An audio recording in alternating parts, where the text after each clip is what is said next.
Throughout high school, community service has played such a big role in my life. But it's been about more than just helping. It's about connection, resilience, and witnessing the strength of communities that rise together in the face of adversity.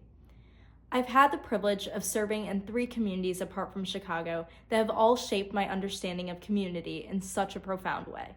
Over the past 3 summers, I've gone on 3 week-long service trips to an area of the country that is in need. My journey began in New Orleans, a city with such a vibrant culture, but also a city that has faced tremendous challenges over the years. After Hurricane Katrina devastated the area in 2005, homes were left in ruins, entire neighborhoods were displaced, and the effects of the storm still linger. I worked with the St. Bernard Project, rebuilding and painting homes in the lower 9th Ward of New Orleans.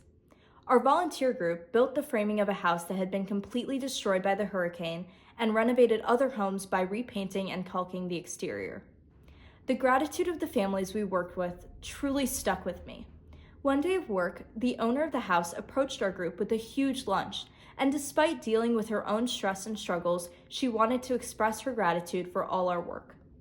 That small act not only showcased the resilience of the New Orleans community, but also reshaped my understanding of service. Neighbors and families came together in support of each other. Volunteers from all over the country came together to lend a hand. My time in New Orleans ignited a passion for service within me, which will continue to stay with me throughout my life. During the next summer, I traveled to Birmingham, Alabama, a city that was deeply marked by its history of segregation and the civil rights movement. Dr. Martin Luther King Jr. brought national attention to the city when he led a movement to desegregate public facilities. Despite the progress made, the effects of decades of segregation were still felt in the community. I worked with Habitat for Humanity, helping to build the framing and foundation of a home for a family in need. We worked towards the ultimate goal of providing affordable housing for struggling families in Birmingham. It wasn't just about laying wooden beams. It was about laying the foundation for hope for these families. My 3rd service trip took me to Eagle Butte, South Dakota, where I worked with the Cheyenne River Youth Project. This community was facing its own set of challenges. Many of the children of the Lakota tribe lacked parental figures due to the effects of substance abuse, and many of them didn't have opportunities outside of school to explore their passions, whether it was art, sports, or coding.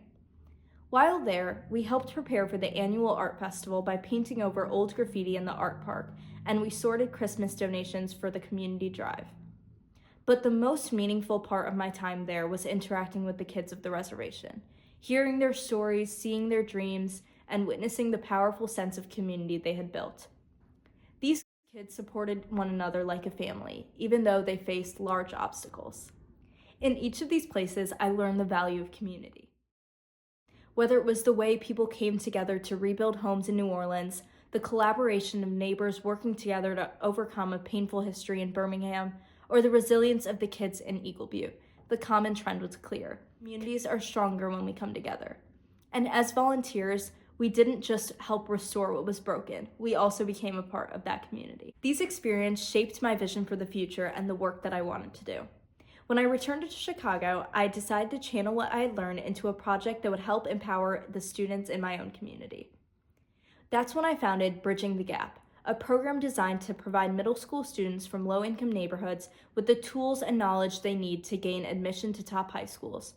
Through workshops, mentorship, and access to resources, Bridging the Gap aims to make sure every middle school student has equal access to a bright future and to succeed in high school. And now I'm excited to propose an initiative that brings together Tulane students and the community of New Orleans. Thrive 9th Ward is a local organization that ensures that students from the lower 9th Ward are supported. They offer enrichment programs from basketball to coding classes. However, there is a gap in support as students transition into high school.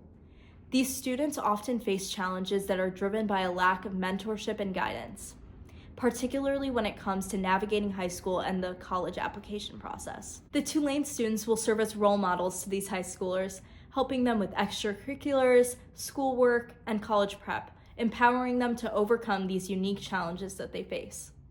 This initiative will not only provide the lower 9th Ward students with an opportunity to succeed, but it will also strengthen the connection between Tulane and the community of New Orleans.